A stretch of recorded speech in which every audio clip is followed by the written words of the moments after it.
Nobody. At least they call me nobody. TMNK, TMNK, the me nobody knows. And I'm a New York City street artist.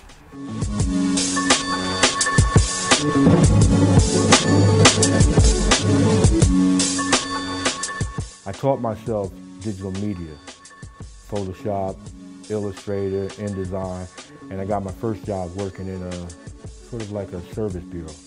Then I got a first job working in advertising as a studio artist. I went from studio artist to being an assistant studio manager to becoming studio manager. And I took over working as a studio manager at one agency. They were seeing all the work outside. They only made like $3,000 the previous year, completely.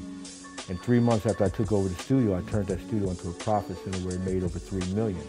And 3 months later, I got promoted to vice president.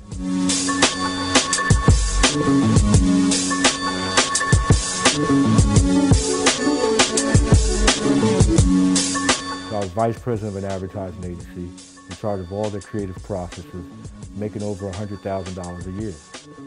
And I wasn't happy. I was miserable. I didn't like how people treated each other. I didn't like how people treated me. But I felt like a victim, like I wasn't in control.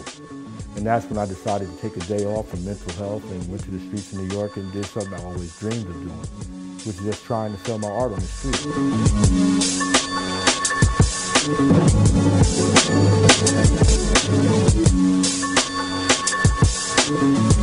Every time I start painting, I think I'm a failure. I think I'm a fraud. And all these people think my work is dope, and here I'm getting ready to start a new picture, and I wonder, is this one going to be dope? And it's only after I'm finished, it's only after I see the result of something like this, I'm like, yo, yeah, I did that. Did I regain that swagger? Like, yeah, I'm nobody, I did that shit. Well, nobody sees everything, plus nobody's everywhere. I will tell you this, I would never, ever write on public or private property, but I do believe wholeheartedly in sharing my art with the public. So occasionally, there have been pieces of my art similar to what I sell in the gallery left behind for some unsuspecting art lover to find and then take home with them. And yes, I've seen things on the street that look very similar to things I see in my painting. Nobody knows.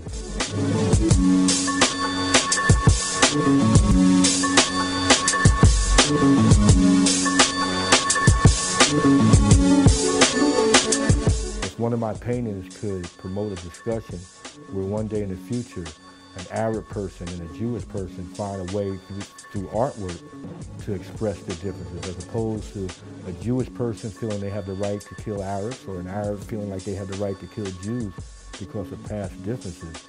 If they, like when they were born as babies, look at themselves as just humans, then to me that would be a great thing that art can do. Because my grandfather was in the nursing home, I went to visit him, and I saw elderly black, white, formerly rich, formerly poor, Chinese, all different persuasions. All they wanted was somebody, anybody, to talk to them, to be spending time with them. So if we can get like that towards the end of our existence, and we're like that when we're first born as babies, they all lay in the crib playing together, they don't care if there's a Jewish kid laying next to them, a gay kid, then it seems like somewhere along the way as intelligent, genius adults, we get the shit screwed up, and we learn to hate this person just like that person, and we all gonna end up the same place. So art is my weapon against ignorance, against violence, against intolerance. And I use that to conduct my, I guess, guerrilla warfare. I'm an insurgent, I guess, of sorts, an artistic insurgent that's trying to leave messages that disrupt the normal way of thinking. That's why a lot of times in my paintings you'll see 5150. 5150 is a police code for mentally disturbed, a person who's a danger to themselves and others. Well, if killing other human beings is normal, if hating somebody else because they're white or because they're black is normal, if being cruel to a senior citizen is normal, then yeah, I'm not normal, I'm crazy, I'm 5150. And I'm using my art as weapons of mass disruption to cause a mass discussion. Don't speak about it, be about it. I don't watch people's mouths. I very seldom listen to what people are saying. I watch their feet. You live in a generation now where if you want to do a book, you don't need $3,000 in advance. You can go online via Blurb and do direct-to-press publishing. You could be a book publisher, a writer, today, not tomorrow. same thing with film. YouTube and Vimeo give you places where you can produce your film. So you're not, I want to be a film producer. You can be a film director today.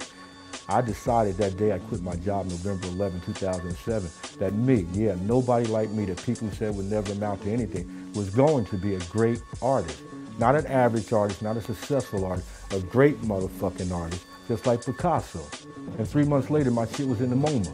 And now I travel all over the world. It's because I got off on my ass and every day took a step towards my dream. If I stumbled, if I fell, if I cried because I got hurt or I was depressed, I got back up and I kept going.